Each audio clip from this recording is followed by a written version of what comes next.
Do you have no idea what to write in your journal? I'll be sharing 10-page ideas to make your journaling experience more fun as a beginner. Let's get into it. So the first idea involves you writing down your goals. You can break it down: goals for the year, goals for the month, goals for the week, goals for the day. Now the second tip is more interesting. Visualize how would your dream life be if you achieve what you want. How would you be living? Now you're going to write it down. You can write it in form of a story. It will help you adjust your lifestyle. You'll be able to see like, okay, this is what I'm doing, and you'll be able to think, everything I'm doing now, is this going to help me achieve this life that I'm going after?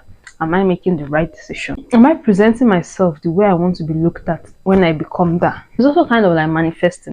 This is you manifesting your dream life. This is you writing it down, then you taking actions to ensure that you are on that path. So that idea you can use to make your journal fun is to create a habit track.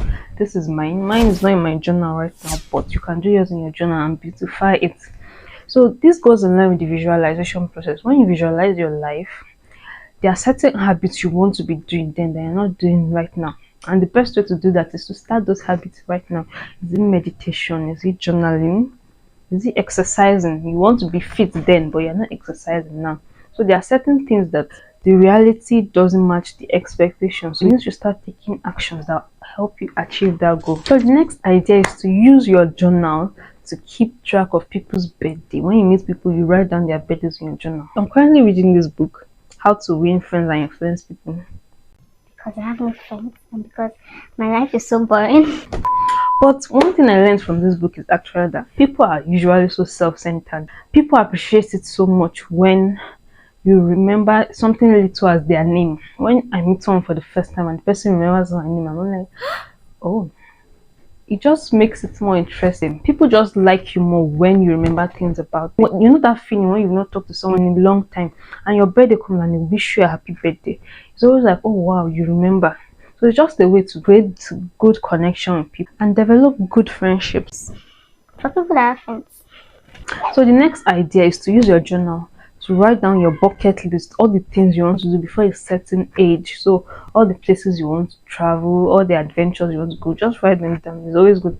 And over the years, the things on your bucket list will change. So it's just a good way to just look back and like, oh, there was a time I really wanted to do this and I've done it, or I'm no more interested in that.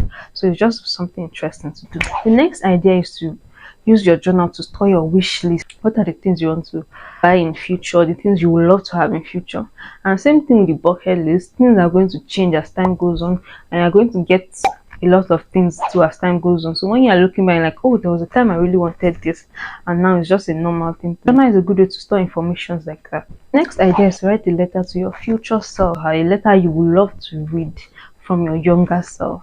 This is always so interesting. Another way to do this is also to write a letter to yourself at certain milestones. You are going to read that letter when you achieve that milestone.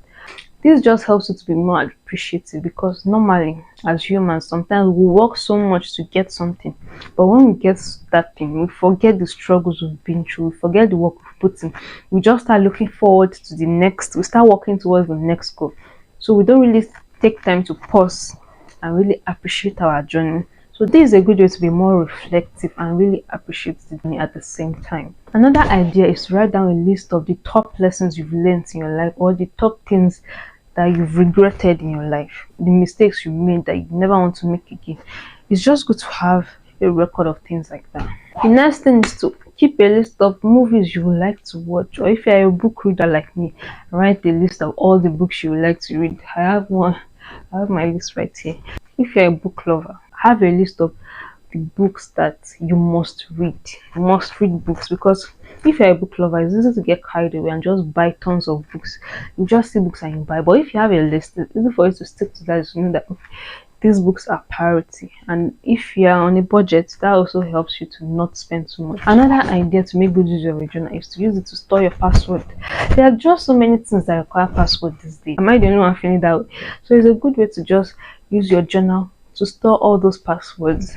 Even if you feel like you're using the same password, it just helps to keep it some, because sometimes you might use uppercase, lowercase, or you might use an asterisk. So just have somewhere where you keep it, so it saves you the stress of retrieving the password. Sometimes you can forget and the whole process of retrieving your passport might not be so easy. I have a video on how to start journaling for beginners. If you haven't seen that, make sure to check it out. Also check out this video on how I created my habit tracker if you haven't seen it.